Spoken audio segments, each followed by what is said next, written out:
Hello, I'm Deborah Pascali Bonaro of Orgasmic Birth, and I am really honored to be here with Dr. Sarah Buckley. So often in childbirth, we're seeing an overuse of both induction and augmentation. So I'm really excited, one, for you to tell everyone about your work, but also let's go deeper into that conversation of how can people make a decision when is the right time to use induction or augmentation, and what are some of the considerations? Okay, so my background, I'm a family physician or GP by training. I'm the author of the book Gentle Birth, Gentle Mothering, and because of my special interest in the hormones of labour and birth, I'm also the author of this report, Hormonal Physiology of Childbearing, and a lot of what I'm going to talk about comes out of this report. It's a free download at Childbirth Connection, so if you want to find out more behind what I'm saying.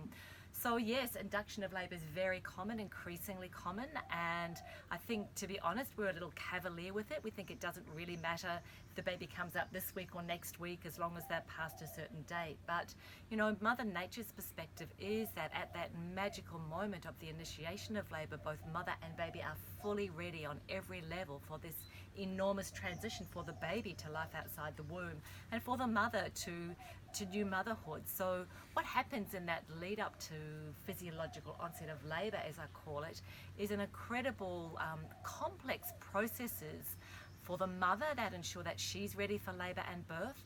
For example, one of the important things that we know is that the mother's receptors, her sensitivity, if you like, to the hormone oxytocin that she's going to release in labour from her brain. We talked about that in a previous video. Yes.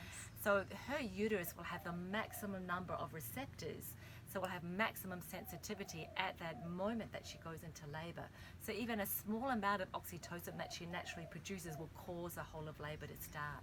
So what that means is that any time that she's induced, except for that exact moment when she's ready, she's not going to have that optimal number of receptors. And that her receptor numbers may be so low that she can't even respond to methods of induction, you know, and we can't know from looking at a woman, you know, is she ready to go into labour in an hour, in a day, in a week, in 2 weeks? You know, every woman's different in her own gestational length, yeah? So it's really important to know that if you're offered an induction, there's no guarantee that it's going to be successful, and you may not have the number of uterine oxytocin receptors to respond to that induction. And is that why, I mean, as a doula, I'm with many people, and I always see inductions being so much harder.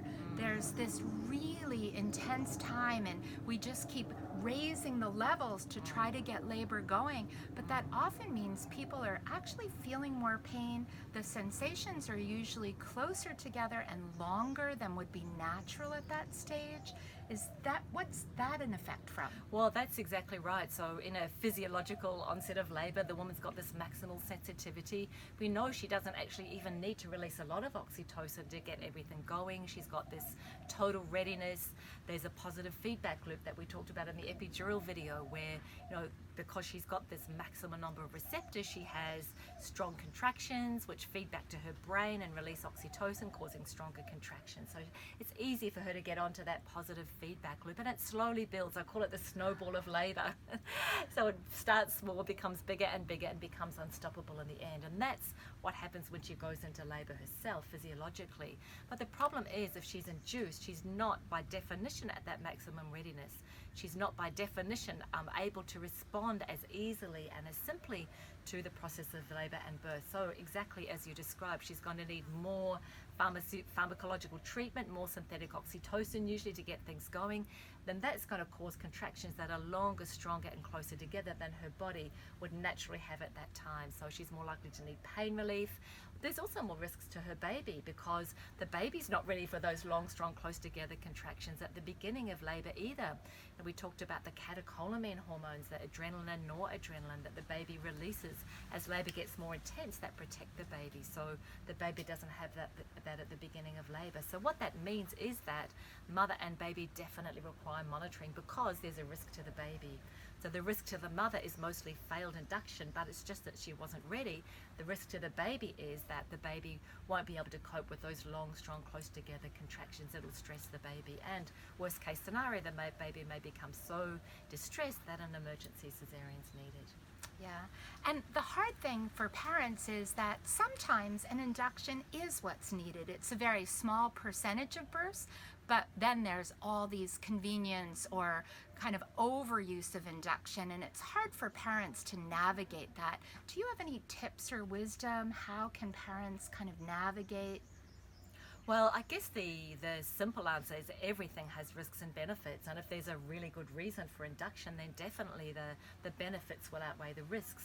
But if we're talking about so-called elective induction without really a good medical reason, or because your care provider is not going to be available, that is in a different category, because you're getting all those risks that we just spoke about without the benefits. And we talked about oxytocin receptors in the uterus. We know about that, but there's a whole complex of other ways that mothers, and I'm talking about all mammalian mothers here, are at that peak of readiness.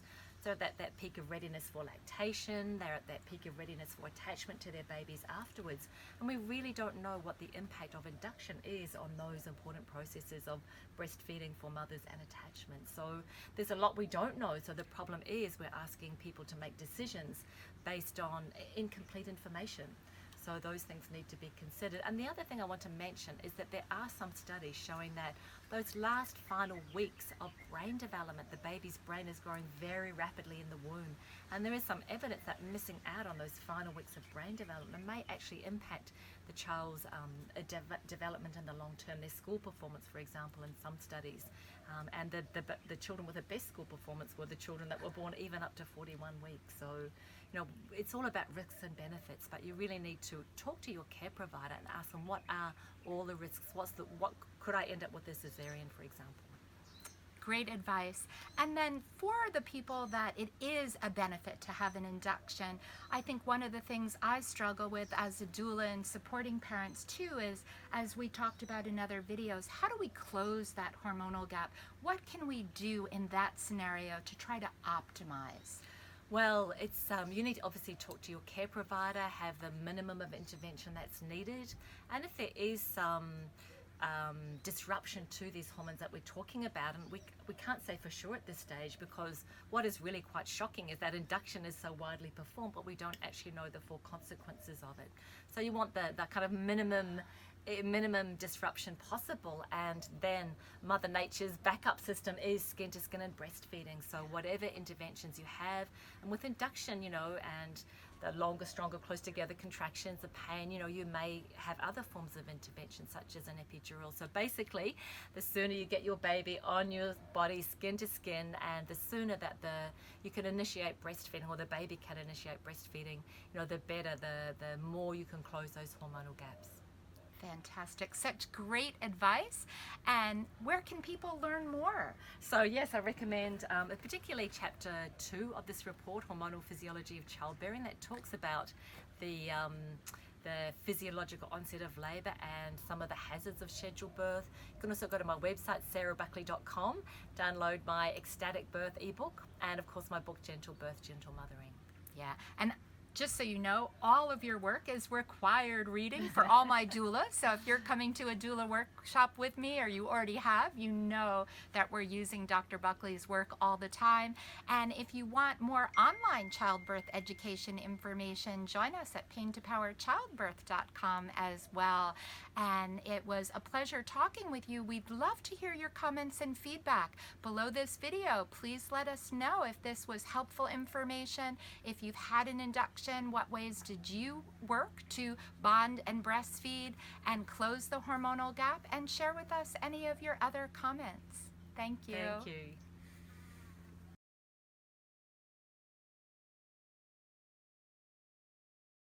Ring the bell and subscribe for more orgasmic birth content so you can positively prepare for birth and parenting. And follow us on Instagram at Orgasmic Birth. And if you'd like some extra surprises, go to orgasmicbirth.com.